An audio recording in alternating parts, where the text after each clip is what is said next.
This is a steal for the Dallas Cowboys as ESPN's Peter Schrager released a full first-round mock draft that has Cowboys fans salivating. We break down both of his picks at number 12 and 20 and how we got to those picks, all here today on Cowboys Digest. Welcome everybody, I'm Jace Andrews. Hope you're having a great day wherever you might be. Mock draft season continues to roll on. We're getting closer and closer to the NFL draft. In fact, this upcoming Thursday, we will officially be just a couple weeks away, and I am super pumped, and I hope you are too. ESPN's Peter Schrager, who has a wide variety of mock drafts, came out with one on ESPN, and his usually leaks to be a pretty good one to follow, I'll say that. In terms of the Mel Kipers, the NFL.coms, all the other mock drafts from the reputable sources, I like Schrager's the most of the time. His seems most realistic. He also has a lot of inside sources and went through basically a whole detailed orientation of each single pick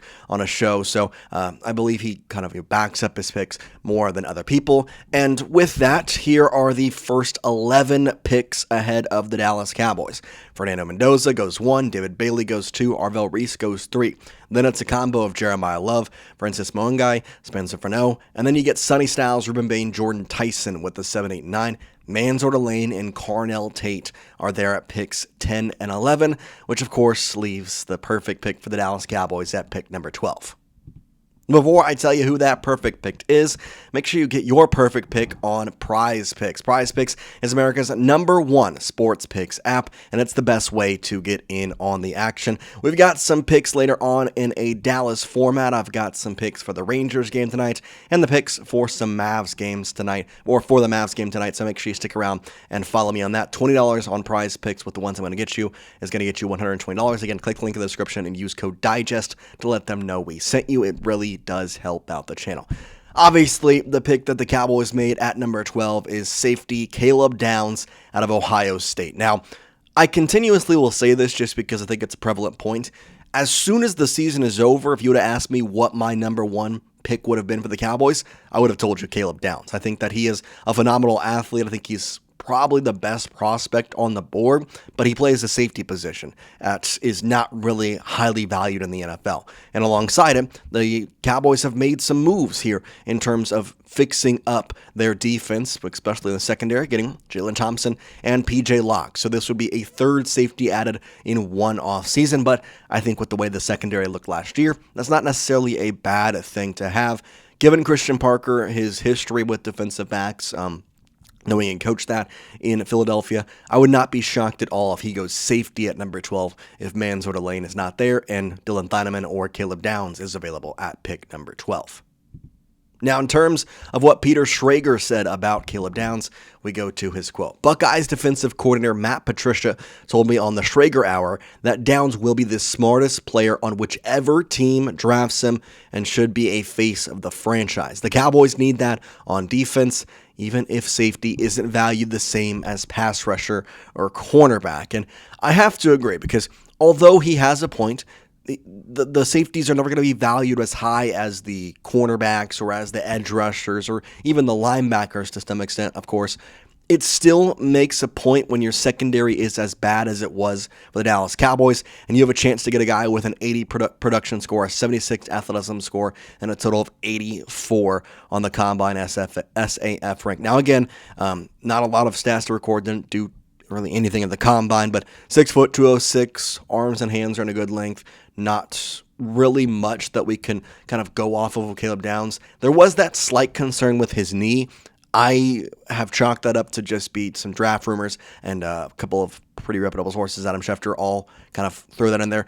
You'll be surprised what kind of comes out throughout this month of, oh, this guy's got a knee problem, this guy's got an elbow problem. Like there's things that's just going to come out that may or may not be true.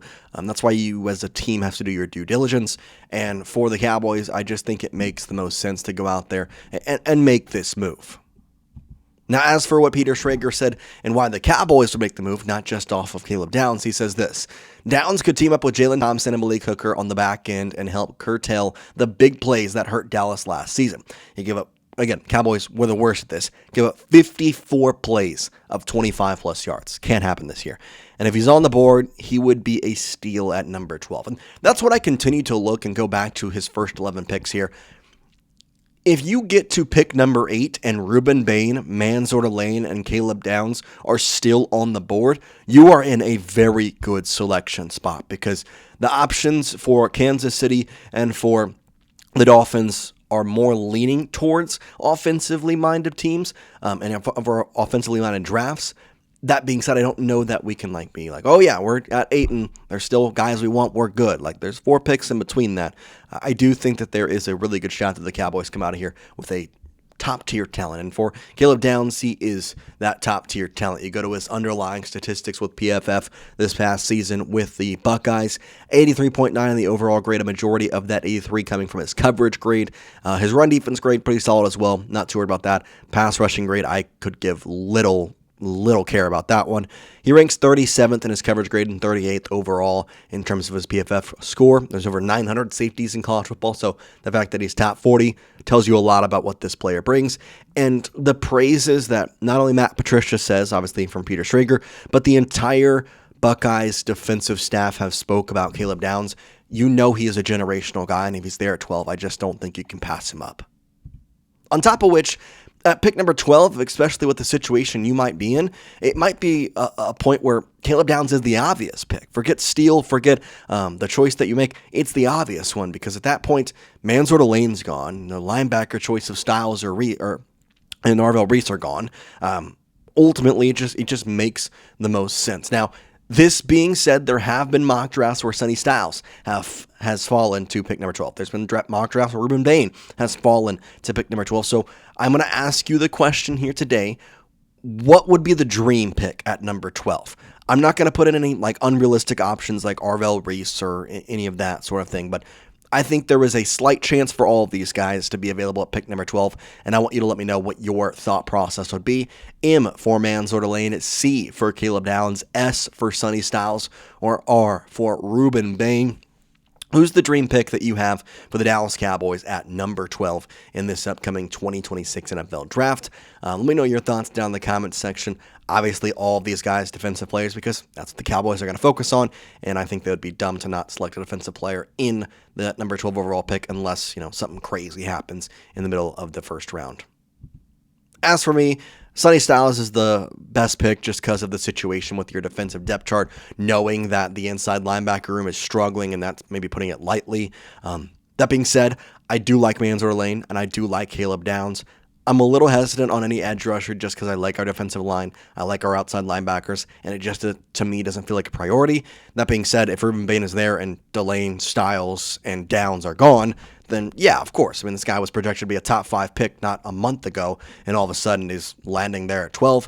Don't mind that at all. But as for Caleb Downs, I think he is a top-tier talent. I think he is a guy that you can really lean on and really believe in and would really kind of, overhaul your safety room. And speaking of overhaul, make sure you get in on Prize Picks and overhaul your life with this app. It's really, really fun to play. It gets you into the action, and here are my picks for tonight's contest. I've got a full Dallas lineup with the Mavs. I'm taking Cooper Flagg, the more on points. He's gotten 51 and 40 in his past couple games. He's going to get more than 26 against the Clippers. Not worried about that. For Corey Seager, I'm going to go the more on his hits, runs, RBIs. Pretty good start to him to the beginning of the season. Evaldi did not have a good first start. I'm going to go with the second start being a little better, taking the more on K's. $20 on these 3 picks will get you 120. Pretty good deals of Prize Picks. Go check it out. Again, use the code DIGEST when you sign up. There's also a link in the description that you can click to head right to there. Now, of course, the Cowboys do have 2 picks in round number 1. We'd be remiss to not at least mention pick number 20, even though obviously the focus is going to be on number 12. In this, he does have Akeem Mesidor, an edge rusher from Miami, going to the Dallas Cowboys, which further kind of puts my point of Ruben Bain not being a major choice at 12 because if you want, I believe Mesidor is going to be available for you at pick number 20, and I think that he has some qualities that you do like. Peter Schrager said this on Mesidor, saying, Mesidor is one of the older players in this class, having just turned 25 years old, but he also might be the prospect most ready to make an immediate impact. He was an absolute menace for Miami, and he'd immediately become one of Dallas's top pass rushers off the edge. Mesidor tallied 12.5 sacks and 17.5 tackles for loss in 2025. Now, the age is going to be something people talk about and worry about, but ultimately, my thought process is this. Your prime years in the NFL, in theory, as an edge rusher, are from the ages of 22 to 32, maybe even 34, 35 if you are in a certain area. You are getting the middle of this guy's prime if you get him on a rookie contract for 4 years. It doesn't mean you have to keep him after that. I mean, if he performs well, you can sign him to another 3-year contract. You still have basically all of his prime with your team. So not worried about that. The one thing I do look at is obviously there are some injury concerns. Had multiple knee injuries back to 2023. His height and weight are in the lower percentile. Ultimately, I do think there are some things that you could want more of from Mesidor, but I don't know if you're going to be extremely picky knowing you got a guy who's ready to go in day one. But that is the mock draft here for Peter Schrager. So once again, to follow up, Caleb Downs is the pick at number 12. Mansour Lane, Ruben Bain, Sonny Styles, all those guys picked before him. And then Akeem Mesidor goes for the Cowboys at pick number 20. Let me know your thoughts in the comment section on this mock draft. Do you like it? Do you love it? Do you hate it? Do you wish Mansour was available? I want to know all your thoughts. But for now, though, guys, we do appreciate you watching. And we'll see you next time here on the show. Peace out.